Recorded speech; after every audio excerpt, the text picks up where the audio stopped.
Hello, welcome to another video for physical science. In this video, we're going to be discussing the moon phases.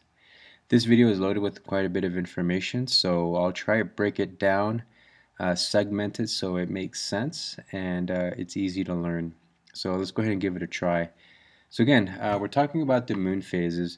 One of the first things that you want to know about the moon is that the moon does not give off light on its own. It's actually reflecting light from the sun.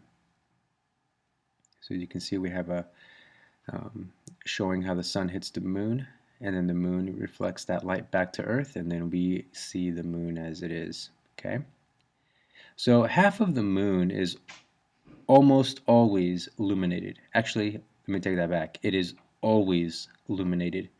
Okay, now what part of the moon we actually see depends on the position of the Earth relative to the sun and the moon itself. But technically, the moon is always illuminated, at least half of it is. It's just that some of it sometimes might be, um, we might see, or some of the parts might disappear because of the positioning change of the moon relative to the sun and Earth. Okay, so it takes about 29.5 days to cycle. That's called a lunar month. So it cycles all the way from new moon all the way to new moon, 29.5 days. And the moon is always facing the same way. We always see the same face, we see the same features. Now they might move just a little bit because of the change in position throughout the month, but in general, you have the same position, the same features of the moon throughout the month. All right, so let's take a look at this now.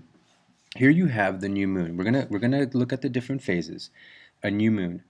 Now the new moon is directly in between the sun and the earth. Now again, it's always half illuminated, so that means the front half is illuminated, but the back side, which is the side that we see or can't see in this case, because if you look at the earth, you'll notice that the right side of the earth is in darkness. That's the nighttime. That's the part of the earth that's at night. And typically you see the moon, of course, at night. But in this case, you can't really see the moon because the moon, the shaded part of the moon, is the part that's exposed to us at this point. All right, so as the days go by, the moon changes positions. Okay, so that's our night sky. The moon changes positions, and then we have a waxing crescent. So as the moon is changing positions, it's starting to show some of the illuminated aspect of the moon. And you see the word waxing. Waxing is referring to increasing in size. So we're increasing the amount of moon that is illuminated, that is exposed to the earth. So it's waxing. It is increasing. And of course, crescent comes from the shape of the lighted part of the moon that we can see. Okay, and then we have the first quarter moon, which is, you see half of the moon. The first quarter moon is always illuminated on the right-hand side. So as you look up into the sky, if the right side of the moon is illuminated, then you know that we're in the first quarter. So it looks kind of like this. Okay, just the right side. And then we have a waxing gibbous. A waxing gibbous. Gibbous is basically referring to the fact that more than half of the moon is exposed. More than half of the moon is illuminated.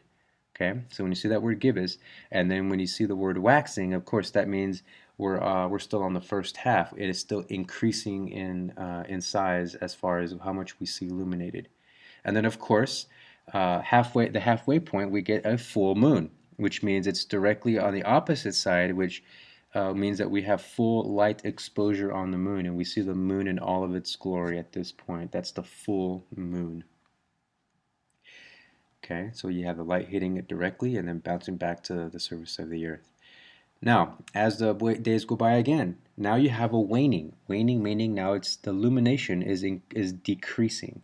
And gibbous, remember previously that it's referring to the fact that more than half is illuminated. So even though it's more than half illuminated, it's still a waning because now we're on the decreasing side of the moon shadow, or the illumination that's the illuminated part of the moon that's exposed. So waning gibbous. And then we hit the third quarter. The third quarter moon, unlike the first quarter moon, or opposite to it, the third quarter moon is illuminated halfway, and it's the left side of the moon that's illuminated. Okay, and then the right side is in shadow. And there's the third quarter moon. And then we have a waning crescent. Okay, and then we eventually end up back on the new moon. and that's our lunar month at 29.5 days to make this whole cycle, entire cycle. Now the moon, like the earth, the moon's mass is about a sixth that of the earth, and it does have an effect. The moon has its own gravitational pull, and it does have an effect on the earth and how it rotates also, and we'll get to that. We'll talk about that in another video.